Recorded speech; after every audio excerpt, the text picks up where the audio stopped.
El plano se abre sobre una ciudad sin nombre, a la hora en que las ventanas aún guardan el último sueño y la calle huele a pan recién horneado.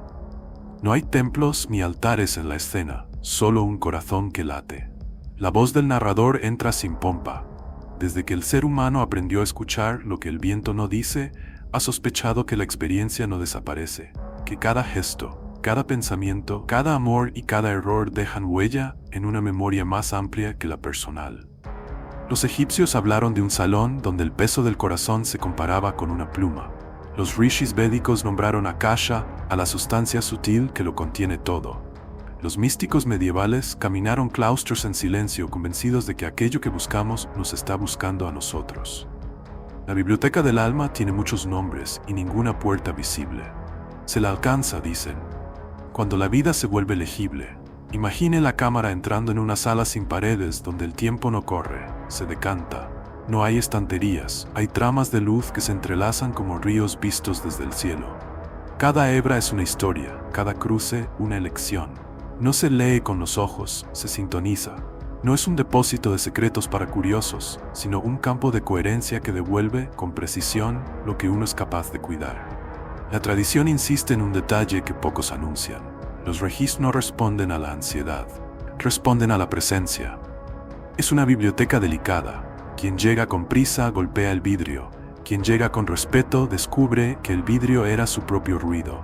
La película retrocede para trazar genealogías. En un atril de Alejandría, un sabio recita que el mundo es tejido de logos, una inteligibilidad íntima que hace que la semilla no tenga que discutir con la primavera. En un templo del Ganges, un maestro de ojos limpios sostiene que Akasha no es un sitio remoto, sino el elemento mismo de la conexión, la vibración mínima de la que brotan el sonido, la forma, la memoria. En un taller de carpintería de cualquier siglo, un artesano que nunca oyó esas palabras descubre lo mismo al pulir una mesa. Hay un momento en que la beta deja de resistir y empieza a colaborar. El conocimiento profundo se parece a esa transición. No es conquista. Es acuerdo. Para que el espectador no se pierda en cosmogonías, la narración ofrece una imagen doméstica, un cuaderno viejo guardado en un cajón lleno de notas de años distintos. Al abrirlo, reconocemos caligrafías que ya no usamos, decisiones que se nos olvidó justificar, canciones que hoy no cantaríamos. La biblioteca del alma sería ese cuaderno, pero completo y sin juicio, cada página disponible, cada margen conservado, cada tinta legible sin reproches. El acceso no es premio, es responsabilidad. Quien abre para husmear no encuentra nada. Quien abre para comprender se encuentra a sí mismo. Ahí reside la paradoja. No vamos a los registros a coleccionar datos, vamos a recordar la relación correcta con lo real. Los cronistas de esta guía prefieren una palabra sobria: sintonía. Igual que la radio no crea la música que ofrece, solo la capta cuando la antena está bien orientada. La mente humana capta lo que ya vibra cuando el cuerpo, el ánimo y la intención dejan de estorbarse. Esto no devalúa la vida ordinaria, la ennoblece. El Akasha no es evasión del mundo, es su gramática. Por eso los relatos confiables sobre la biblioteca del alma comparten tres rasgos: la humildad de quien no presume, la precisión de quien anota lo que vio sin exagerar, y la consecuencia de quien vuelve al día siguiente más claro, más útil, menos centrado en su anecdotario. El capítulo toma un giro cinematográfico y nos lleva a una estación de tren. Multitud, relojes, anuncios. En medio del bullicio, una mujer cierra los ojos 3 segundos antes de subir al vagón. No huye del ruido, lo deja pasar. Cuando los abre, el mundo no se ha transformado, pero tiene contornos. Ese gesto minúsculo, un ajuste de foco, es el umbral. La guía que estás viendo no promete portales espectaculares ni pactos ocultos, propone una alfabetización de la atención. Porque si el archivo universal es un lenguaje, solo se abre a quien aprende a pronunciarlo sin gritar. Conviene disipar 2 errores. El primero, confundir los registros con adivinación. La biblioteca del alma no es oráculo de fechas ni granja de pronósticos. Le interesan causas, no calendarios. Si preguntas cuándo, responde ¿para qué? Si exiges ¿cómo me salvaré del dolor?, te devuelve ¿qué sentido necesita aprender tu dolor? No por crueldad, por exactitud. El segundo, creer que es un territorio externo al que hay que viajar con credenciales esotéricas. La tradición seria de Oriente y Occidente coincide en lo esencial. El acceso es un estado del corazón en coherencia con la mente y el cuerpo. Esto hace la empresa más exigente y, paradójicamente, más democrática. No requiere títulos ni linajes, requiere voluntad de verdad. Para caminar con rigor, esta guía adopta la cortesía de quienes han tropezado. Se admiten dudas, se honran límites. Quien tenga historia de ansiedad puede preferir la compañía de un terapeuta mientras explora el silencio. Quien arrastre culpas heredadas necesitará nombrarlas antes de pretender iluminar genealogías. El Akasha no reemplaza el cuidado, lo inspira. No absolverá la fuga, premiará la madurez. Por eso cuando se narra un acceso honesto, el resultado se mide menos por lo que se vio y más por cómo se vive después. Relaciones que se ordenan, hábitos que se afinan, palabras que dejan de herir. En el último tramo del capítulo, el documental entra por fin en la sala sin paredes.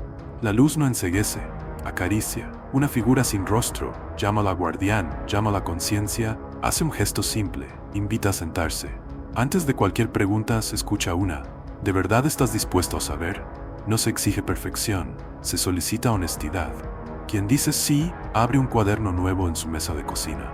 La cámara se acerca a la primera línea, todavía en blanco. La tinta todavía no toca el papel, pero ya sabe para qué fue llamada. La biblioteca no impone, acompaña. Y la aventura, desde ahora, consistirá en recordar ese tono cada vez que el mundo te empuje a olvidar. La escena comienza con una ventana entreabierta. Entra una brisa que mueve una cortina como quien pasa una página. Alguien apaga el teléfono, no por renuncia al mundo, sino por cortesía con lo que está a punto de ocurrir. El llamado del silencio no es una voz del cielo, es una decisión. Las grandes tradiciones han confundido muchas cosas, pero coinciden en esta. Para oír lo que sostiene el mundo hay que disminuir el ruido sin desaparecer la vida. La guía propone un acto concreto, sencillo, radical. Sentarte. No es indiferente cómo. El cuerpo es mapa y mensajero. Una silla estable, los pies en contacto con el suelo, la columna erguida sin rigidez, las manos descansando donde no estorben. Los ojos, si te ayudan, cerrados, si te agitan, semicerrados, mirando una línea del suelo. La boca desarmada. El silencio empieza por ahí, por no pelear con el cuerpo. Si duele, ajusta. Si late rápido, no lo reprimas. El llamado no exige santidad, exige disponibilidad.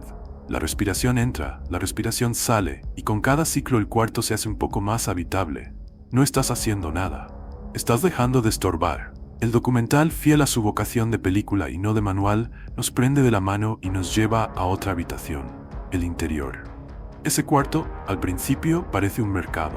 Voces, listas, reproches, memoria de conversaciones que no dijimos como queríamos. El impulso habitual es negociar, discutir, echar. La invitación del silencio es inesperada. No corras a nadie, déjalos hablar hasta que pierdan el interés. El ruido de la mente se alimenta de resistencia. Se desnutre con paciencia. 1 minuto, 3, 5. La mente, como un cachorro, primero prueba los límites, luego se acerca y apoya la cabeza en el suelo. El llamado del silencio no amordaza, doméstica. Para quienes sospechan que esto es pasividad, la guía ofrece una imagen viva. Un director de orquesta levanta la batuta no para callar a los músicos, sino para que entren juntos. La respiración es esa batuta.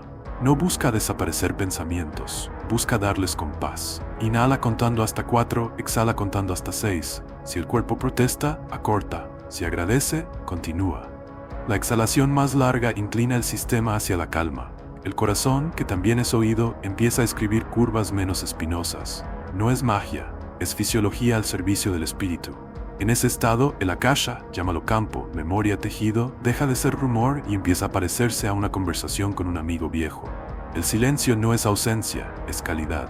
Se distingue del mutismo porque escucha. Se diferencia de la apatía porque elige. Una vez que la respiración ha templado la sala, el narrador propone una pregunta clandestina. ¿Qué necesito entender para dejar de repetir lo que me hace pequeño? No se pronuncia en voz alta, se suelta como una paloma en una habitación cerrada. Vuela, tantea, encuentra una grieta. Esa grieta es la primera respuesta.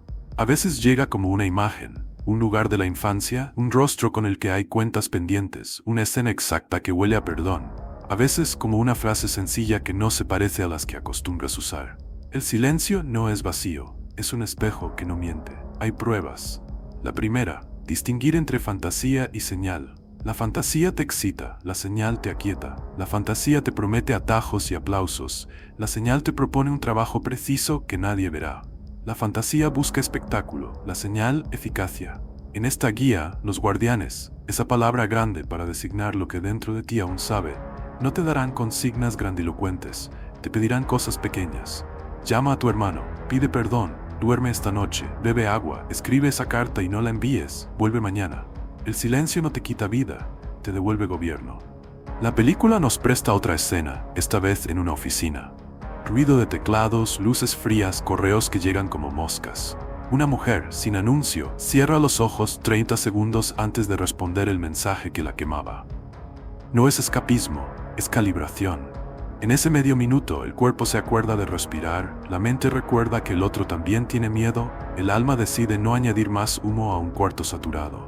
Cuando escribe, su frase deja de ser un misil y se vuelve una herramienta. Nadie sabrá que aplicó un método, ella sí. Esa es la liturgia del silencio. Convertir gestos discretos en templos que no requieren permiso. El llamado incluye una advertencia. El ego intentará colarse con máscara de santidad. Te dirá que ahora tú sí sabes, que no necesitas a nadie, que tus susurros valen más que los libros, que el mundo puede esperar. La guía, paciente, enseña el antídoto, gratitud. Agradecer antes y después, incluso cuando no sucede nada. La gratitud no es cortesía cursi, es ancla. Evita que confundas el silencio con soberbia. Además, la práctica funciona mejor cuando recuerda que uno no abre nada con sus manos, se abre al alinearse. Por eso, al terminar cada sesión, la voz sugiere una frase breve que la película proyecta sobre paredes distintas, una cocina, un portal, un vagón. Gracias por la luz que no controlo y que sin embargo me sostiene. No falta acción en este capítulo porque el silencio, bien entendido, es deporte de alto rendimiento. Templa la atención como un músculo y la pone en juego en los partidos que cuentan. Aquella conversación que venías aplazando, aquella tentación que siempre gana por abandono, aquella elección que por fin exige crecer. Los viejos manuales colocaban estas prácticas en monasterios. La guía las devuelve a la calle. Abrir los registros no es retirarse del mundo, es entrenarse para habitarlo con una decencia que contagia. El silencio, así, deja de ser reacción a la saturación y se convierte en fuente de decisiones. En el último plano, el cuarto ha cambiado sin cambiar. La lámpara sigue donde estaba, la silla también. Lo que se ha movido eres tú. El pulso ya no dicta pánico. La mente, sin látigo, trabaja como aliada. El pecho, sin armadura, respira. No se oyen coros ni campanas, pero se distingue, nítido, el clic de una cerradura que cede. No se abrió una caja fuerte en el cielo, se ordenó un clima interior. Y desde ese clima, cuando pronuncies tu nombre y formules tu pregunta, los registros, esa biblioteca sin paredes que te conoce mejor que tú, reconocerán la visita. No porque grites, sino porque por fin hablas su idioma. La cámara desciende hacia una ciudad que despierta. Las persianas suben como párpados, el agua de las duchas golpea la losa, un perro sacude el sueño y lo convierte en mañana. La voz en off no dicta reglas, traza una intuición. El cuerpo no es obstáculo para lo sagrado, es su acústica. Si el instrumento está desafinado, la música más alta llega rota. Por eso, antes de abrir el archivo del mundo, conviene aprender a templar la madera que nos sostiene. Un atleta corre a la orilla de un río. Su zancada encuentra un compás que no negocia con el reloj. En una terraza, una violonchelista hace vibrar la cuerda más grave y luego se queda quieta, escuchando el aire que esa nota organizó. En un hospital que acaba de apagar sus luces nocturnas, una enfermera detiene un segundo el carro de medicación, apoya las palmas sobre su pecho y localiza el latido. La película encadena estas escenas sin didactismo, como quien nos recuerda que toda precisión empieza por un gesto sencillo que reconoce el cuerpo como sala y no como estorbo. El agua, en esta historia, tiene rango de personaje, no por superstición, por contrato antiguo. Una jarra, una mano, un vaso. Beber con atención, sin pantallas, sin prisa, no es un ritual caprichoso, es el signo mínimo de que has decidido habitarte. En una casa del altiplano, una anciana deja reposar el agua en un cuenco de arcilla. En un departamento, un joven que ha aprendido a dirigirse a sí mismo como alguien querido, bebe de pie junto a la ventana. Con cada trago, el cuerpo instala una evidencia que la mente suele olvidar. La vida se deja entrar cuando la invitas con cortesía. La respiración, ese viejo puente, vuelve a aparecer. Ya la practicamos para calmar el mercado interior, ahora la afinamos como batuta que ordena la orquesta somática. Inhalar por la nariz contando 4, exhalar por la boca contando 6 o 7, como quien baja el telón para que cambie el decorado.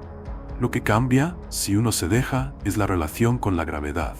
El diafragma baja como la marea, la espalda recuerda que fue columna y no percha, la cara abandona su trabajo clandestino de máscara. La cámara entra en primerísimo plano, una clavícula desciende, un hombro deja de vigilar, un ojo afloja su vigilancia. No es un espectáculo, es carpintería fina. Hay una disciplina antigua que el documental rescata con cariño, el aseo del campo. No hablamos de biofísica esotérica, hablamos de higiene de estímulos. En una cocina, alguien apaga la radio que llenaba cada silencio por miedo a oírse.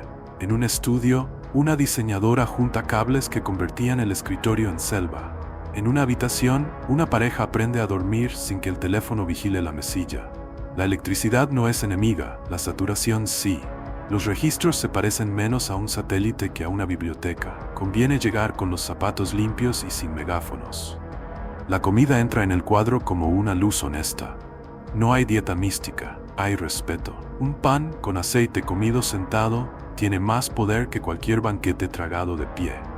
Un plato de fruta en mitad de la tarde sostiene mejor que la promesa excesiva de cambiar el mundo mañana. La película se detiene en una panadería, donde el maestro panadero levanta una hogaza y la golpea con los nudillos. Escucha si la miga respira. Ese gesto es una parábola de la preparación, tocar la corteza de la vida y oír si adentro hay espacio. El cuerpo, alimentado con proporción, aprende a decir basta como oración. El sueño es exilio aprobado, reclama su capítulo. El documental lo trata con humor y severidad.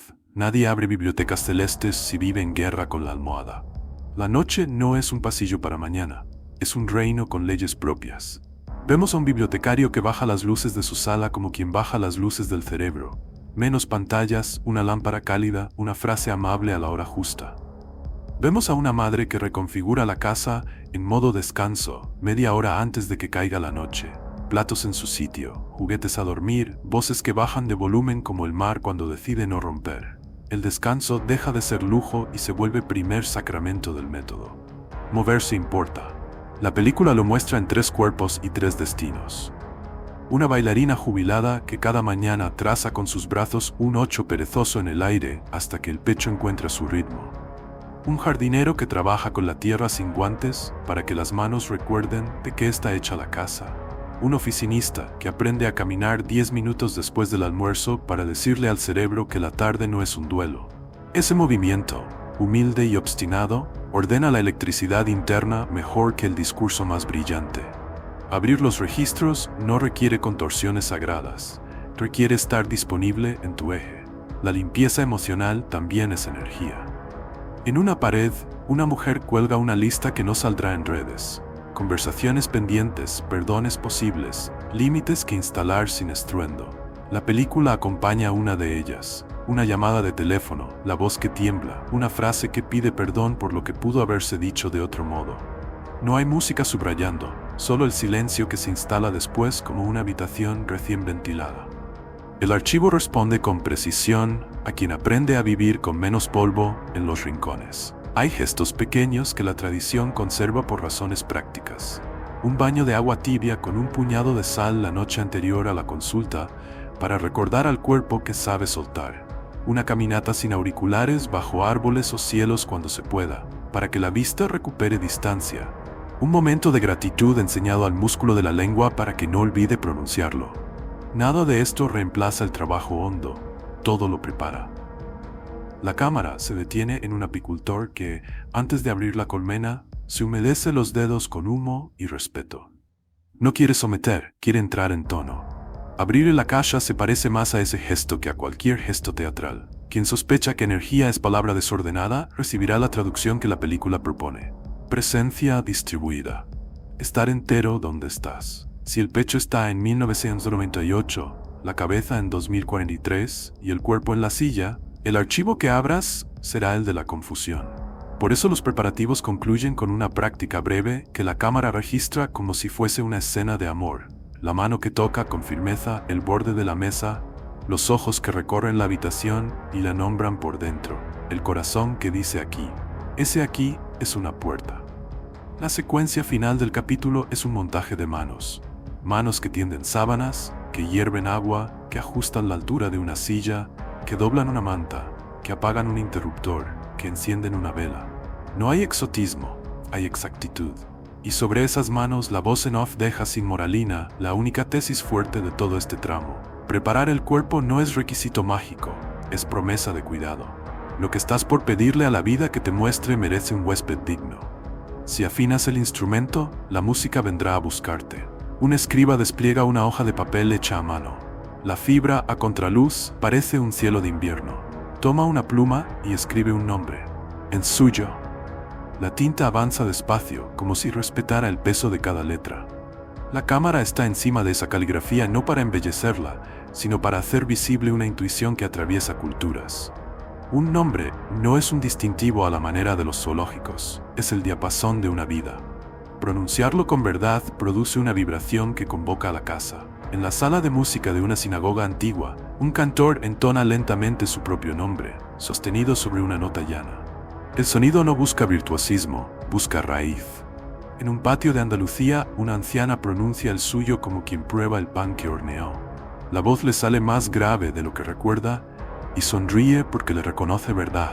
En un estudio de grabación, una joven que cambió de nombre al cambiar de destino y honró con ese gesto la parte de sí que hasta entonces no tenía voz. Lo dice por primera vez en un micrófono apagado. Llora sin espectáculo, la frecuencia la alcanzó. La guía no convierte este gesto en superstición. No hay sílabas mágicas. Hay un conjunto de sonidos que, cuando nacieron de tu boca o de la boca de quien te llamó al mundo, organizaron tu relación con el aire. Esa secuencia, agregada al apellido que te trajo un linaje, o al que elegiste cuando hiciste tu propia familia, forma una firma vibratoria. No se trata de adorarlo ni de fijarlo en piedra. Se trata de usarlo como llave que abre la puerta correcta, la de tu archivo y no el de otro. No importa si fue pronunciado en varias lenguas, si tiene diminutivos, si el acento cambió de barrio en barrio. La llave sabe más de ti que tus papeles. La película ofrece un modo sencillo. Sentado como aprendiste, con el cuerpo como sala dispuesta, deja que el aire entre. Luego di tu nombre completo, en voz natural, al ritmo de tu exhalación. No lo dispares, entrégalo. Escúchalo con el oído que usas para reconocer la voz de un amigo al teléfono. Dilo 3 veces, como quien golpea suavemente una puerta para anunciar que llega con respeto. Entre una y otra, deja un silencio breve, y dentro de ese silencio pregúntate si la nota cayó en el pecho, en la garganta o en la cabeza. No hay mejor ni peor, hay mapa. Si algo te incomoda, una sílaba que no te pertenece, un apellido que te pesa, una parte que traiciona, siéntate con ello. El archivo honra la verdad, no tolera máscaras pegadas con saliva. ¿Y si mi nombre ha cambiado?, pregunta alguien fuera de cuadro. El documental responde con una escena y no con un tratado. Un monje, antes llamado de otra manera, pronuncia su nuevo nombre con gratitud hacia el antiguo. No reniega, integra. Una mujer trans pronuncia el suyo y su respiración encuentra por fin una casa. Un hombre adoptado pronuncia el nombre que eligió y luego susurra, como quien inclina la cabeza ante un río, los nombres que lo trajeron a esta orilla. Las cámaras no explotan el momento, solo dejan que la vibración haga su trabajo, ajustar cuentas con el destino sin arrasar sus riberas. El nombre, cuando se pronuncia con el pulso correcto, actúa como afinador de radio. No trae la señal, la distingue entre el ruido.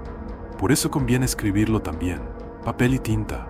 Repetirlo con la mano 3 veces, observar dónde se tensa el trazo, dónde quiere correr, dónde se frena.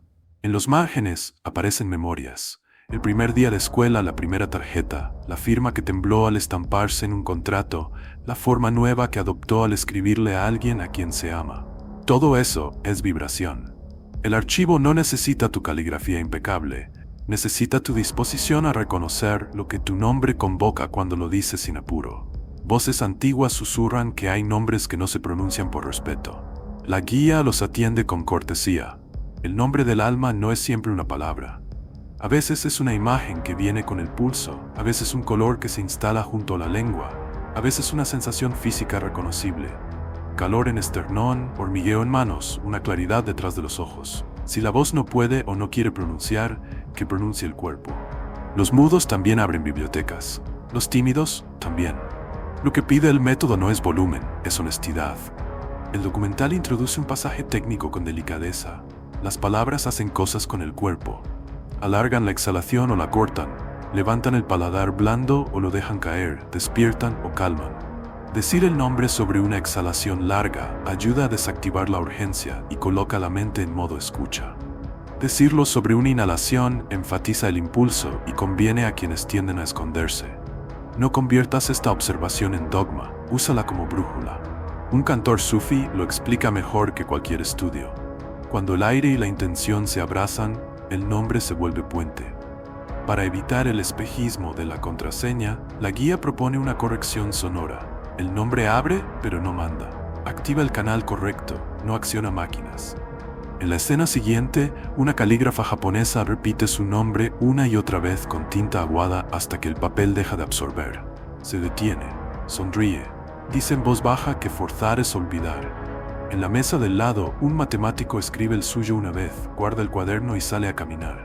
A mitad de la calle, la vibración regresa sin que él haga nada, como un acorde que alguien dejó sonando en una iglesia. No es milagro, es resonancia. Queda una pregunta que la película no evita. ¿Qué pasa con quienes no se nombran con cariño, con quienes cargan un apellido que cortó, con quienes sienten que su nombre fue arma? La respuesta no es consuelo, es trabajo. Sentarse con esa historia, pronunciar el nombre en tercera persona como quien mira desde fuera para restituirle humanidad, que este sea el nombre de alguien que merece respeto, invocar testigos benévolos, una maestra, un vecino, una enfermera que te llamó por tu nombre con ternura en un pasillo. La clave vibratoria no es una medalla, es la decisión de no permitir que el pasado dicte el tono con que te llamas. El cierre del capítulo vuelve a la música. La violonchelista del inicio apoya el arco y dice su nombre en un susurro que solo el instrumento oye.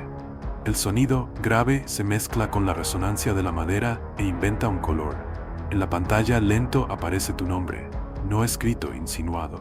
Y la voz en off, con la sobriedad de quien se sabe huésped, pone la cláusula que protege todo lo que viene. El archivo reconoce a quien se reconoce. Pronuncia como quien vuelve a casa. Y cuando la puerta ceda, no te extrañe oír, con toda naturalidad, que te responden con tu propio nombre como si te estuvieran esperando. Porque en rigor, lo estaban. El día se afina como un instrumento antes del concierto. La ciudad sigue en su ruido, pero hay un punto secreto en el que el aire se vuelve más denso, como si esperara una palabra exacta. La cámara entra en una habitación sencilla, una mesa despejada, una vela apagada, un cuaderno abierto como quien enseña la palma. Quien busca los registros ya ha hecho lo que debía con el cuerpo y la energía, ha pronunciado su nombre hasta que dejó de ser etiqueta y volvió a ser diapasón. Falta la llave que no se imprime en ninguna puerta. La intención. La intención no es capricho vestido de traje ceremonial. Es una pregunta con espina dorsal. Todo archivo serio se defiende del turismo. El Akasha no es excepción. Cuando uno llega con curiosidad de feria, la sala se vuelve espejo y devuelve la propia imagen. Cuando uno llega con hambre de sentido, algo cede. La película nos lleva a 3 vidas distintas para entender el tono. Una abogada agotada que cree querer saber el futuro. Descubre que lo que de verdad necesita es comprender por qué su cuerpo protesta cada vez que acepta un caso que contradice su conciencia.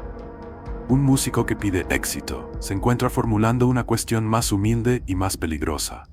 ¿Qué debe soltar para que la música vuelva a ser oficio y no exhibición? Una maestra que quiere recetas para sus alumnos termina preguntando qué gesto suyo impide que los niños se sientan vistos. En los 3 casos, el portal se abre en el momento exacto en que la pregunta deja de pedir espectáculo y solicita trabajo. La tradición propone un filtro que no necesita manuales. La intención justa no empuja, convoca. No busca arreglar a otros, busca entender el propio papel en la trama. Por eso, antes de encender la vela, conviene hablarse con honestidad. ¿Qué quiero de veras? Si la respuesta es tener razón, el portal responde con silencio. Si es comprender para servir mejor, la sala escucha. La voz en off, con delicadeza de bibliotecario, sugiere un procedimiento de artesano. Tomar la pregunta que aparece y rebajarle el ruido. Donde dice, ¿cuándo me llegará X? Tal vez convenga, ¿qué debo aprender para recibir X sin perderme? Donde dice, ¿por qué me hicieron esto? ¿Acaso qué parte de mí aún consiente que esto se repita y cómo puedo liberarla? La intención es también un límite amoroso. Los registros no son tribunal de terceros ni sala de chismes del cosmos. Si intentas entrar preguntando por la vida ajena sin su permiso, el eco se apaga. No es castigo, es higiene. La sala que guarda el peso de todas las historias solo se abre a quien promete cuidar lo que vea. Cuidar no significa ocultar, significa usar. La pregunta correcta produce acciones posibles. Quien sale del archivo con respuestas que no cambian nada, no entró, soñó. La película nos muestra el cuaderno de una mujer que después de formular su intención con precisión, sale a la calle y hace lo que la frase pedía. Llama a su madre, renuncia a un trabajo que la obstruía, cocina para un vecino enfermo. Las letras de pronto se vuelven pan. Hay una escena en penumbras que vale más que 100 definiciones. Un hombre se sienta frente al cuaderno y escribe su intención por primera vez. La caligrafía tiembla. La lee en voz alta y suena a declaración legal combativa, frágil. Respira. La reescribe como quien poda un árbol. Deja fuera la queja, deja fuera la jerga, deja fuera el deberían. Vuelve a leer. Ahora la frase cabe en su pecho. Por fin pregunta: ¿qué necesito comprender sobre este miedo que me hace abandonar cada vez que estoy por empezar? El aire cambia de tono. No es mágico, es honesto. El portal ha reconocido a alguien que está dispuesto a hacerse cargo. La intención tiene música propia y se afina con 3 virtudes discretas. La primera es la claridad, una línea, no un discurso, un verbo activo, no una nebulosa. La segunda es la amabilidad, hablarse como quien quiere colaborar consigo, no someterse. La tercera es la reciprocidad, solicitar luz para el propio bien y el bien de todos los implicados. Esa última cláusula, que algunos repiten mecánicamente, es el pasaporte más limpio, no permitir que una revelación sirva para dañar. El Akasha no negocia con el daño, porque su materia prima es la interdependencia. Para quienes temen equivocarse, el film ofrece un método de contraste. Pronuncia en silencio 2 preguntas distintas y observa el efecto somático. La que excita y acelera puede ser fantasía. La que aquieta y ensancha, aunque convoque a un esfuerzo, suele ser la puerta. No hay que creerlo por devoción, hay que verificarlo. Un investigador de laboratorio entrevistado sin cintas de misterio lo dice con humor. En ciencia y en alma, la buena hipótesis es la que genera experimentos que puedes hacer mañana. En el tramo final del capítulo, la cámara vuelve a la mesa. La vela aún está apagada. La persona que va a abrir cierra los ojos un instante y deja que la intención se asiente como harina tamizada. La repite sin prisa, la escribe con su mano y la guarda bajo la palma, como quien declara sobre su propio cuerpo la materia que va a estudiar. Un detalle importante ocurre entonces. La intención se entrega. No se aferra, no se sobreactúa, no se repite 20 veces como conjuro. Se ofrece al archivo como quien deposita una semilla en tierra buena y sabe que su oficio, desde ese momento, es regarla con actos. Con la llave elegida y el rumor del portal a punto de ceder, el mundo respira con uno. El resto, lo que se abre, lo que responde, lo que todavía calla, será asunto del ritmo sagrado que inaugura el capítulo siguiente. La noche ha caído, pero no pesa. La habitación está dispuesta sin lujo ni miseria. Una silla cómoda, una mesa que no se tambalea, una vela que espera, un vaso de agua, un cuaderno. No hay amuletos imprescindibles, hay presencia. La cámara se posa en las manos, porque el ritual empieza por ellas. Una toca el borde de la mesa para recordar el aquí, la otra reposa sobre el esternón para saludar al latido. El cuerpo se sienta como aprendió. Pies firmes, columna digna, mandíbula desocupada. La respiración, con el compás ya practicado, baja las revoluciones del mundo hasta que se vuelve visita. Antes de pronunciar palabra, se revisa el perímetro invisible, no para montar barreras paranoicas, sino para declarar una ética. La mente se compromete a no forzar, la lengua a no dramatizar, la imaginación a no confundir símbolo con literalidad, el corazón a usar lo recibido para vivir mejor y hacer menos daño. La película proyecta esas promesas en paredes diferentes. Un cuarto humilde, un estudio profesional, una celda luminosa. Como quien recuerda que el templo del ritual es el acuerdo, no el mobiliario. La vela se enciende con economía. La llama no es espectáculo, es reloj suave. Con la primera exhalación, se pronuncia el nombre completo, esa clave vibratoria que organiza la sala. No hay apuro.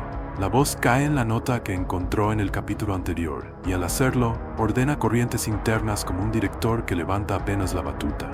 Con la segunda exhalación, se dice la intención en una línea viva. El aire se densifica en la medida justa. Ni solemnidad impostada ni ligereza torpe. Con la tercera llega la frase de apertura, dicha como quien llama a una puerta que conoce desde siempre. Entro en la luz del conocimiento divino. Que se abra mi registro para mi bien y el bien de todos los implicados. El guión recomienda ajustar el pronombre si se consulta para otra persona con su consentimiento explícito. Si no lo hay, no se consulta. Algo imperceptible sucede. No aparece humo, no se estremece el suelo. Cambia el modo en que el silencio te mira. A algunos les llega como temperatura, a otros como claridad detrás de los ojos, a otros como una ternura que no pide. El ritual en ese punto pide la valentía más poco fotografiable de todas: esperar sin cazar. Las imágenes que surjan no se persiguen, se dejan venir. Las frases que aparezcan no se dictan, se transcriben. Si llega nada, también es información. Quizá la pregunta necesita afilarse, quizá el cuerpo hoy no sostiene más luz, quizá el archivo responde con una pausa que protege. La película acompaña 3 lecturas diferentes para aprender el ritmo. Una mujer oye palabras por dentro con la misma entonación con que su abuela la llamaba de niña. No es literal. Es la mente buscando un timbre conocido para alojar algo grande. Un médico no ve ni oye. Siente en las manos el impulso de colocarlas sobre el propio abdomen y, al hacerlo, recuerda la conversación que ha evitado consigo durante meses. Un estudiante ve colores que cambian de lugar hasta que se ordenan en un patrón que reconoce de un sueño antiguo. No necesita interpretarlo en el acto, necesita anotarlo sin editorial. En cada caso, el archivo habla el idioma del alma que escucha. El ritual no uniforma, traduce. La tentación de dirigir la escena aparece con disfraz amable. La narración advierte que confundir fantasía con señal es humano, y propone un antídoto sencillo: registrar y respirar. Lo anotado se verificará en la vida. No todo lo que brilla en la sesión pertenece al archivo. Las revelaciones que imponen urgencia, que exigen acciones dramáticas inmediatas, que halagan al ego con papeles grandiosos, suelen oler a teatro interior. Lo que viene limpio se reconoce por su coherencia con la intención, por su capacidad de producir calma y tarea, por su resistencia al exhibicionismo. El guardián, ese nombre decente para la inteligencia que custodia la sala, no grita, corrige. Si algo se desborda, la sensación nítida es de no por ahí. Agradecer la corrección forma parte del ritual. Hay un detalle técnico que pocas veces Sekuen la película subraya con afecto: el tiempo. Un reloj de arena pequeño o un temporizador suave, la vela misma pueden ayudar a no convertir la consulta en maratón. Entre 16 y 35 minutos sostienen bien a un principiante. Más allá, la atención se fatiga y la imaginación se adueña del teatro. No es una ley, es una cortesía. Quien sabe detenerse, escucha mejor la próxima vez. En la mesa, el vaso de agua cumple su oficio mudo: recordarte que eres cuerpo. Beber a mitad de la sesión es estrenar la información con algo físico, no quedarse levitando en rótulos. El ritual incluye cruzar el río y volver. Antes de cerrar, se da gracias. No por protocolo, por higiene de sentido. Gratitud a la luz que sostuvo, a la memoria que mostró lo que podías cuidar, a las sombras que se dejaron nombrar sin venganza. Si algo duele, se lo dice sin drama: gracias por lo que no entiendo todavía. El cierre es tan explícito como la apertura: que mi registro se selle hasta la próxima consulta, para mi bien y el bien de todos. No hace falta imaginar candados, basta con sentir cómo el cuerpo vuelve a su habitación, cómo el oído deja de buscar detrás del ruido, cómo la silla recupera su condición de silla. La llama se apaga con respeto. El humo dibuja una línea breve en el aire y desaparece. La vida, que esperó a la puerta sin exigirte, entra de nuevo. Para que no se confunda el fervor con el vértigo, el film sigue al consultante al minuto siguiente. Nada de mensajes por mensajería instantánea, nada de anunciar a medio mundo que el universo dijo. Ahora toca lo que parece poca cosa y sostiene el mundo: anotar sin adornos lo recibido, escribir preguntas de seguimiento que no abusen, elegir una acción pequeña que honre la sesión. Llamar, ordenar, pedir perdón, estudiar, dormir. Lo alto y lo bajo se reconocen en ese cruce. Si el ritual fue verdadero, la jornada de mañana lo sabrá. En la última imagen, la habitación está en penumbra. Una mano cierra el cuaderno, otra retira la taza. Quien abrió, ahora se pone de pie con una serenidad que no presume. Afuera, alguien ríe en la escalera. Un ascensor se detiene en el piso de siempre. Un perro ladra a un ruido que solo él oye. El archivo no se fue, se quedó en la única parte donde puede quedarse. En la forma nueva en que mirarás lo mismo de todos los días. Esa es la señal secreta de un ritual bien hecho. No que viste lo inaudito, sino que ahora lo cotidiano te responde como si te hubiera estado esperando, y lo estaba. El cuarto ya está dispuesto y la llama, que antes fue ceremonia, ahora es ritmo. En el silencio que has ganado sin violencia, la primera información rara vez entra con trompetas. Llega como un roce. Una palabra que se repite sin motivo aparente, una imagen que insiste, un recuerdo que no pediste vuelve con colores que nunca tuvo, una punzada en la palma de la mano izquierda, un olor a madera húmeda aunque la ventana esté cerrada. La mente, educada en escuelas que pedían fechas y cifras, se impacienta y pregunta, ¿qué significa? El archivo no traduce a la orden, ofrece materia. La lectura consiste en templar el oído para que el símbolo se convierta en frase sin traicionarlo. Imagina que aparece una escalera.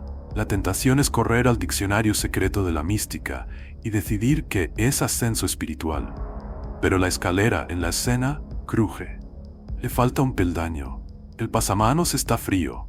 La luz viene desde abajo, no desde arriba. La escalera no es un emblema abstracto. Es un acto. Indica el punto exacto donde tus pasos han evitado un tramo por miedo. Muestra el lugar que necesita reparación antes de volver a subir. Revela desde qué dirección te conviene iluminar lo que haces. La interpretación se vuelve entonces carpintería amable. Miras el símbolo hasta que te dice dónde poner la mano mañana. Si el signo no desemboca en un hecho, no has leído, has soñado. Otras veces la información no entra por la vista, sino por la piel. Una presión ligera en el esternón que se disipa al pronunciar un nombre pendiente, un temblor de pulso que desaparece en cuanto acuerdas dormir esta noche, un calor mínimo en la nuca cuando decides que la llamada tendrá lugar hoy y no cuando haya tiempo. El cuerpo en la sala no es micrófono del teatro, es instrumento del laboratorio. La señal deja marca somática cuando es verdadera. No se impone, se asienta. Si agita sin dirección y exige gestos grandiosos, sospecha de la fantasía. Si aquieta mientras propone un trabajo preciso, confía. Hay lecturas que llegan como conversación, no con voces ajenas que vengan a sustituir tu criterio, sino con la calidad inconfundible de un pensamiento que no sabías pensar. Palabras que no usas, sintaxis que no te pertenece, paciencia que no te reconocerías. Quien las oye con humildad aprende a transcribir sin editorial. La tinta sobre el papel hace una labor que los expertos en memoria conocen, fijar sin congelar. Lo escrito no es sentencia, es registro. Al releerlo mañana verás que una frase gana peso y otra se disuelve. El archivo no se ofende, te pide continuidad. La continuidad convierte destellos en disciplina. El archivo ama la precisión y detesta el exhibicionismo. Si lo que recibes viene con instrucciones de urgencia que te separan de los tuyos, que te declaran elegido, que te invitan a despreciar la vida común, cierra el cuaderno, bebe agua y vuelve a tu silla. La sabiduría no se pavonea. Cuando es honda, te vuelve más silencioso y más útil a la vez. A veces la señal es tan prosaica que el orgullo la desprecia. Pon tu espalda contra la pared cuando hables con él. Desayuna antes de escribir. Responde con 3 frases, no con 20. Sal al sol 10 minutos. En la economía del espíritu, lo pequeño no es mezquino, es palanca. La lectura verdadera no convierte a nadie en oráculo, lo convierte en colaborador. Un carpintero que consulta en la víspera de un trabajo difícil verá, quizá, la veta del tablón justo y al día siguiente, al tocarla, la reconocerá. Una médica que pregunta por una paciente complicada no recibirá diagnósticos mágicos, pero sí el gesto exacto que permitirá a la otra confiar. Un adolescente que pide valor no escuchará discursos, sino el recuerdo nítido de la vez que habló con verdad y nada malo ocurrió. El archivo no reemplaza la acción, la orienta. En la pantalla del alma, los símbolos se vuelven instrucciones con modales. Por eso conviene que la lectura termine siempre con una pregunta que sella el pacto. ¿Qué haré hoy con esto? Si viste la escalera con un peldaño roto, el pacto es conseguir madera, pedir ayuda, recuperar la mano. Si sentiste el calor en la nuca, el pacto es llamar a quien temes y no prolongar el infierno de la espera. Si la frase que se repitió fue aligerar, el pacto es vaciar un cajón, cancelar un compromiso que ya no honra, dormir 40 minutos. El archivo responde a quienes obran. Con el tiempo, la interpretación se vuelve menos rompecabezas y más conversación entre compañeros de oficio. Hay errores que educan mejor que los aciertos. De cuando en cuando confundirás deseo con señal, proyección con consejo, ruido con música. La corrección del archivo es cortés y firme. La próxima vez el símbolo ya no responde con brillo, sino con opacidad. No castiga, calibra. Si decides escuchar, te encontrarás diciendo con humor, esto era mío, no del archivo, y corrigiendo a mitad de camino. Ese gesto, aceptar sin drama la propia mezcla, te hace fiable para el trabajo serio. Los guardianes, si existen para ti como imagen, confían en quien no convierte el lenguaje en dogma. Existe una pedagogía sutil que los lectores pacientes descubren, la triangulación. Una señal que se repite en la lectura, en el sueño de esa noche y en la conversación casual del día siguiente, adquiere densidad. No se trata de cazar coincidencias para armar una épica privada. Se trata de reconocer un patrón que pide atención. Triangular evita el peligro de moldear la realidad a tu antojo.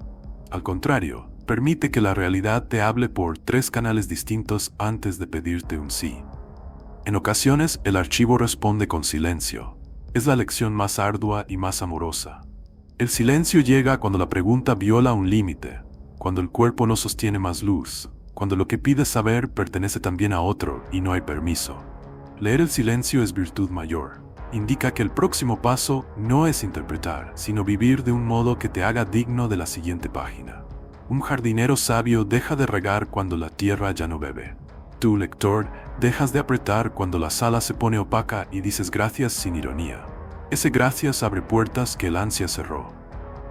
El capítulo termina con un regreso a la mesa. El cuaderno tiene fechas, la letra cambia, la voz que transcribe se vuelve menos nerviosa. No hay luces deslumbrantes ni visitantes de otro mundo, pero hay un clima nuevo. Confías más en tu discernimiento y menos en tu dramatismo. Los símbolos ya no exigen altares, piden manos. La lectura del alma se parece al cabo a aprender a leer de niño. Primero deletreas, luego silabeas, después, un día, sin darte cuenta, lees en voz alta para otros con la serenidad de quien ya no necesita demostrar que sabe. El archivo te ha enseñado su idioma porque tú le enseñaste el tuyo. Así se pactan las lecturas que cambian una vida sin romperla. La llama de la vela, que parecía bastar con su propia fidelidad, de pronto sugiere presencias. No figuras con túnicas, no vigilantes severos, sino la sensación nítida de un orden que te precede y que vela para que las puertas no se conviertan en atracciones turísticas. Los guardianes, si decides llamarlos así, no administran un castillo, sostienen un clima. Son la ética hecha compañía. A veces se presentan como bibliotecarios sin rostro, que colocan un índice sobre los labios cuando la pregunta excede tus manos. A veces, como una claridad que quita aspavientos a la mente y la alinea con una cortesía antigua. A veces, como un no que no humilla. En la memoria de las tradiciones, la figura del guardián cumple funciones gemelas. Protege lo que no debe profanarse y protege al consultante de sí mismo. No por desconfianza, por cuidado. El archivo no es una tienda abierta 24 horas al capricho de quien entra a por chismes de terceros, recetas para controlar destinos ajenos o anestesia para evitar la responsabilidad. El guardián no se enfada, cierra. Y cuando cierra, lo hace con un silencio que enseña más que 100 homilías. Te saca de la sala sin empujarte. Te deja en la puerta con el vaso de agua en la mano y la indicación tácita. Vuelve cuando pidas bien.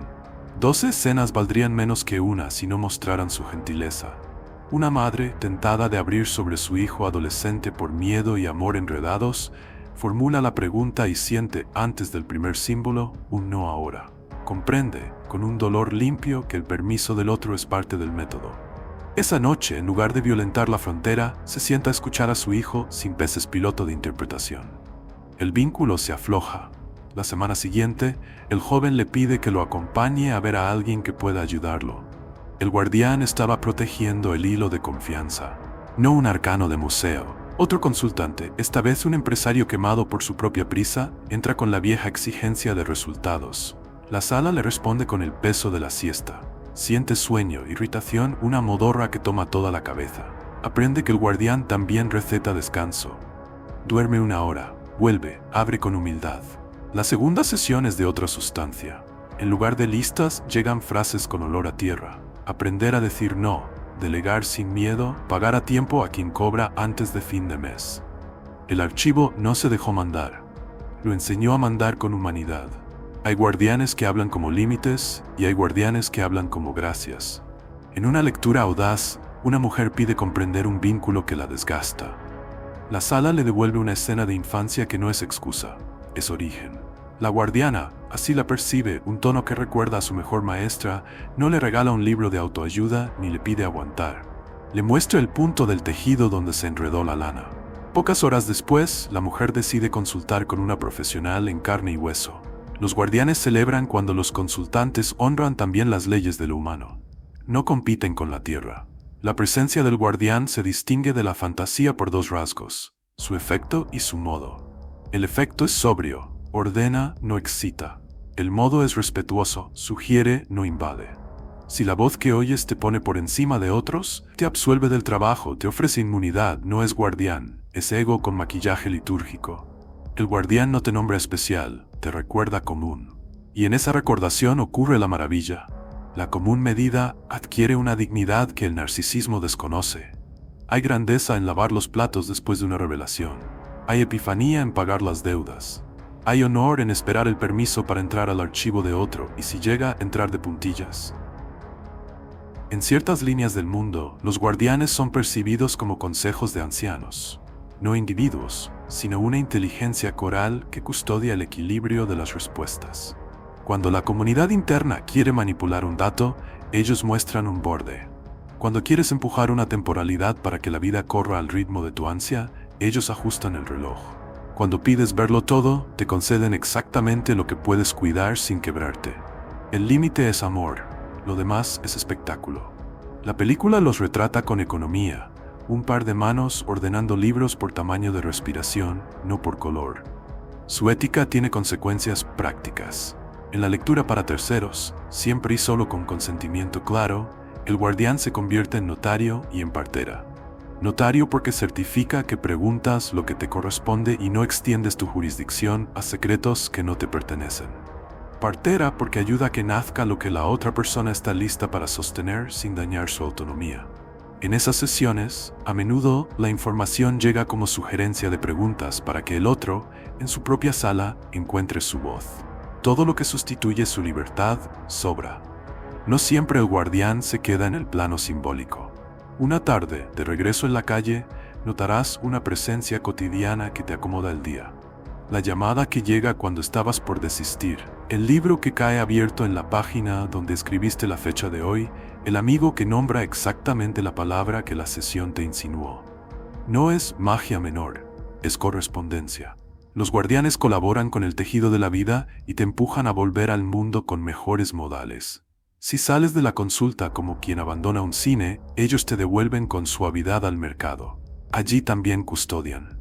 Hay una lección que protege tanto al lector como a la sala: el no por ahora. 3 palabras que no humillan y que, bien escuchadas, evitan accidentes.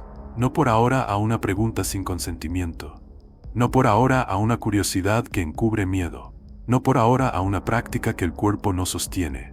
No por ahora al impulso de convertir lo recibido en doctrina exportable. Ese no por ahora cuida el misterio de volverse mercancía y cuida al principiante de convertirse en vendedor de humo. La paciencia en este oficio no es adorno, es segura de vida. El capítulo termina como empezaron todos los buenos trabajos, con gratitud y con límites. Agradeces, no a deidades caprichosas, sino a la inteligencia viva que ordena el intercambio y a tu propia voluntad por haber sabido no atropellar. Sellas la sala con palabras sobrias y al ponerte de pie te descubres 1 milímetro más humilde y 1 grado más claro. Si te preguntan qué viste, respondes sin prisa y sin adornos. Si te piden abrir para otro sin permiso, sabes decir que no con buena cara. Si un día la sala vuelve a cerrarse, no dramatizas. Recuerdas que los guardianes cuidan también tu descanso. En ese equilibrio, acceso con respeto, luz con medida, verdad con ternura, los registros dejan de ser mito y se vuelven oficio. Los guardianes, de leyenda, pasan a ser la parte de ti que ya aprendió a custodiar lo que ama. La sesión termina como termina la tarde en los pueblos, sin sirenas, con un descenso lento que vuelve más gruesa la sombra de los objetos. No hace falta que la vela se apague para entender que el intercambio ha concluido. Lo señala un matiz en el aire, una serenidad que ya no pide. Entonces ocurre el gesto más subestimado de toda esta práctica: decir gracias. No un gracias protocolario, sino uno que pesa. Agradeces a la inteligencia que sostuvo la sala, a la memoria que se dejó tocar, a tu propio cuerpo por haber sido puente sin quejarse demasiado. El agradecimiento, dicho así, no es un moño piadoso, es un cierre hidráulico. Evita que lo que recibiste se derrame en el pasillo del mundo como agua olvidada en un cubo. La película se acerca a la mesa con la atención que se reserva a un altar doméstico. Una mano apoya la palma sobre el cuaderno. Otra toma el vaso de agua y bebe despacio. En la garganta, ese trago funciona como un regreso a casa. El cuerpo entiende antes que la mente. Ya no estás en la biblioteca sutil, estás otra vez en tu cuarto, con su polvo y su olor. La llama se sopla sin teatralidad y el humo dibuja una línea que asciende y desaparece. La frase de cierre: que mi registro se selle hasta la próxima consulta, para mi bien y el bien de todos los implicados, no invoca cerrojos mágicos.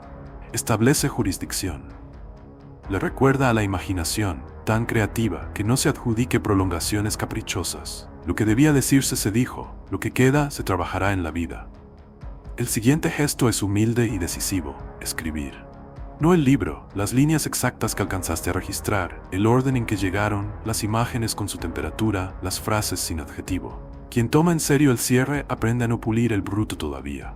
Si adornas ahora, falseas. Si juzgas, censuras. Si corriges, inventas. La tinta fija lo necesario para que mañana puedas comprobar si lo que se insinuó tiene músculo. Porque el cierre no termina en la mesa. Empieza el período de corroboración. El archivo habla con autoridad cuando la calle le contesta. Conviene entonces un aterrizaje ritual que no es superstición, es higiene. Caminar unos minutos, tocar madera o piedra, lavarse las manos con agua tibia como quien devuelve al cuerpo su perímetro, comer algo sencillo que recuerde la gravedad. En un apartamento de ciudad, alguien pela una naranja. El perfume cítrico actúa como timbre del mundo. En una casa junto al mar, una mujer abre la ventana y deja que el salitre entre como una corrección. En un cuarto de renta, un hombre se arrodilla para meter una caja bajo la cama y sin buscarlo su columna se alinea. El gesto es plegaria sin palabras. Los cierres verdaderos son así, no llaman la atención, restablecen frontera. Hay un aspecto ético que la guía filma sin lección pero con pulso. Si la lectura incluía a otra persona y hubo consentimiento, el cierre incluye confidencialidad. No por secreto esotérico, por respeto. Lo recibido no se convierte en munición para la discusión, ni en material de exhibición en sobremesas místicas. Si hubo comprensión útil, se ofrece con delicadeza y a su tiempo. Si no, se custodia hasta que el momento diga. El cierre, bien hecho, contiene la ansiedad de avisar y protege la libertad ajena. La biblioteca es generosa con quien no confunde luz con control. Los minutos posteriores tienen fama de vulnerables, no porque algo merodee, sino porque la mente, excitada, querrá prolongar el festival. El cierre es el arte de decirle a la mente: mañana seguimos, ahora vive. Se recomienda, y la cámara lo observa en escenas distintas, postergar reacciones grandilocuentes. No renuncies a tu trabajo, no envíes 10 mensajes, no publiques revelaciones. Permite que lo recibido encuentre su asiento. Quien sale de la consulta y riega la semilla con silencios útiles, verá brotar eso mismo en forma de oportunidad concreta. Quien sale y pisa la tierra recién sembrada con urgencias, aplasta. La gratitud es también paciencia. Una práctica discreta instala continuidad, la verificación de 3 días. No hay dogma en el número, hay ritmo. Anotas en el margen del cuaderno la fecha y el compromiso pequeño que honra lo escuchado. Una llamada, un orden, una devolución, una pausa. Y durante 72 horas, atiendes a lo que la realidad devuelve. A veces contesta con coincidencias hilarantes. Un libro que se abre en la frase exacta, una persona que nombra tu palabra del día, una puerta que se desbloquea sin empujar. Otras con resistencias razonables. Todo sirve. Si la vida dice no así, el cierre de la sesión se convierte en apertura de inteligencia. Ajustas y sigues. La biblioteca no pidió obediencia ciega, pidió colaboración. Habrá sesiones que hieran, no por crueldad del archivo, por la honestidad de lo mostrado. El cierre, en esos casos, incluye consuelo activo. No se trata de dramatizar ni de endurecer, se trata de reconocer el golpe y ofrecerle contención. La guía muestra a una mujer que coloca una mano en el corazón y otra en el vientre, hasta que el cuerpo deja de interpretar la verdad como amenaza. Muestra a un hombre que decide llamar a su terapeuta en lugar de hacerse el fuerte con retóricas. Muestra a un adolescente que, después de ver su miedo con claridad, sale a correr y llora a cielo abierto, sin vergüenza, hasta que la respiración vuelve a ser casa. La gratitud, cuando duele, no se vuelve consigna, se convierte en cuidado. El cierre también corrige el vicio más común, la adicción a consultar. Quien abre todos los días para evitar vivir convierte la biblioteca en muleta. El cierre en esos casos debe ser más firme, basta por ahora. Un calendario generoso con uno mismo ayuda. Espaciar las sesiones según la digestión real, semanas, a veces meses, permite que el conocimiento se asiente como hueso, no como espuma. El archivo que no es supermercado te mira con afecto cuando eliges el hambre justa. En la última secuencia, la cámara pasea por 3 habitaciones después de un cierre. En una, alguien lava una taza y la seca con un paño limpio. En otra, una persona anota una frase en un papel y lo pega discretamente en la nevera. En la tercera, un lector apaga la luz y se mete en la cama sin pantalla. Ninguno parece místico. Todos parecen vivos. La gratitud se queda, no como exaltación, sino como modo. El cierre ha dejado al día más habitable que antes. De eso se trataba. La vida diaria no se transformó en película fantástica. Los semáforos siguen fallando, el jefe tiene prisa, la abuela pregunta si ya comiste. Pero algo cambió de eje. Vivir desde el registro no consiste en caminar por el mundo con cara de iluminado. Consiste en trasladar el centro de gravedad del teatro del yo a la práctica de la coherencia. La cámara abre con una hilera de escenas pequeñas y contundentes. Un panadero que, recordando la palabra proporción, retira del horno la hornada un minuto antes para salvar la miga. Una abogada que negocia con una cortesía que no cede en lo esencial. Un profesor que, sin explicar su método, inicia la clase con un minuto de atención compartida y descubre que los adolescentes escuchan sin tanto ruido. Vivir desde el registro reordena prioridades. No porque de pronto sepas todo, sino porque aprendiste a distinguir qué vale. Los días se evalúan por frutos más que por anécdotas. La verificación de la que hablábamos en el capítulo anterior se vuelve hábito. Un científico toma notas de laboratorio y anota al margen, con lápiz, la frase que guió su modo de trabajar ese día. Un conductor de autobús decide que su liturgia será saludar por el nombre a los 3 primeros pasajeros que reconozca. Una enfermera adopta como regla cambiar de posición a cada paciente escuchando su respiración en lugar de mirar solo el reloj. Ninguno invoca el akasha, todos lo honran. La guía evita una trampa, convertir vivir desde el registro en eslogan para eludir responsabilidades. No se trata de usar la intuición como comodín, ni de culpar a la energía cuando falla la palabra dada. Al contrario, quien integra de verdad esta práctica se vuelve más fiable, no menos. Entrega a tiempo, pide perdón cuando toca, aprende a decir no sé sin miedo a perder autoridad. En un hospital, un cirujano que conoce su oficio hasta el hueso anuncia a la familia que necesita consultar a un colega. El gesto, lejos de restarle, lo agranda. En la oficina de una jueza, una sentencia incluye una explicación que no humilla. En ambos casos, el registro no dictó decisiones, educó el tono. Vivir desde el registro tiene un rastro que las cámaras captan sin música, menos drama. No porque la vida se alice, sino porque el sistema nervioso aprende a no confundir cada contratiempo con una épica. La discusión de pareja baja de volumen cuando uno recuerda que el peldaño roto no era el otro, era el miedo a pedir. La compra impulsiva se retrasa 20 minutos y con ese solo movimiento pierde su hechizo. La agenda admite un espacio sin utilidad aparente y ese hueco trae una llamada oportuna. La coherencia produce milagros menores con una frecuencia que los cínicos llaman casualidad y los pacientes llaman consecuencia. Hay una ecología de comunidad que surge de esta forma de estar. Quien vive desde el registro respeta el consentimiento, practica la confidencialidad sin convertirse en caja fuerte, honra los tiempos ajenos. En una red de vecindad, una coordinadora decide que ninguna decisión se tomará sin que los implicados hayan sido escuchados al menos una vez. Es más lento, pero los acuerdos duran. En un equipo de investigación, alguien propone que las reuniones queden registradas con acuerdos claros y tareas pequeñas, sin discursos. La claridad evita cismas. Vivir desde el registro no funda sectas, mejora barrios. La relación con el error cambia de naturaleza. Ya no hay autoexcomuniones por fallar ni negaciones altivas cuando te señalan algo. Aparece, en cambio, la artesanía de corregir a tiempo. Un maestro de obra mira la pared y admite que el plomo engañó, corrige antes de que el yeso se seque. Un escritor desecha 15 páginas sin duelo porque la frase recibida pedía otro ritmo. Una madre ajusta su tono a mitad de una bronca con su hija y el pleito no escala. El registro no te hace infalible, te vuelve afinable. Los periodos de silencio, semanas sin consulta, meses en que la sala parece cerrada, se integran sin neurotizar. No son castigo ni abandono, son estación. La práctica enseña a detectar cuándo callar es fértil. En esos tramos el diario sigue escribiéndose, pero con más vida que tinta. Se cocina, se estudia, se hace ejercicio, se ama, se duerme. Un buen síntoma de que vives desde el registro es que puedes pasar un tiempo sin nombrarlo, y sin embargo su gramática sostiene tus días. Es un idioma adoptado, no una consigna. La creatividad se vuelve específica.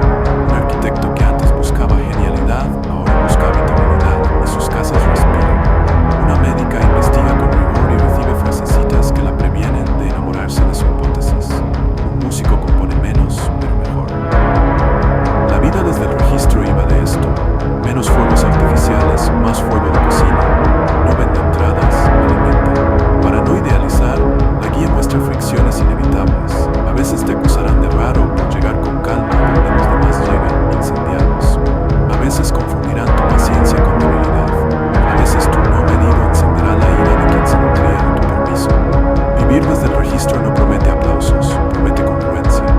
La cámara se queda con el gesto más difícil, sostener una frontera sin odio, pronunciar no por ahora como en boca de por bien y permanecer. Hay, sin embargo, un gozo que regresa como estación, la alegría discreta, no la euforia de la novedad eterna, sino la satisfacción profunda de hacer lo que corresponde aunque nadie te vea. Esa alegría sostiene velorios y nacimientos, partidas y regresos. Un maestro de música la explica a sus alumnos sin palabras. Pide que toquen una escala lenta, juntos, afinados, y cuando terminan, sonríe con apenas un diente de más. No han hecho bien, no han deslumbrado, han sostenido. Vivir desde el registro suena así. Hacia el final, la película entrelaza 3 escenas sin subrayar. Una mujer de 40 llama a su padre para pedirle un recuerdo preciso que le ayude a comprender un patrón. Su voz no acusa, pregunta. Un joven que trabaja en una cocina aprende el nombre de los pescados y los respeta como si fueran libros.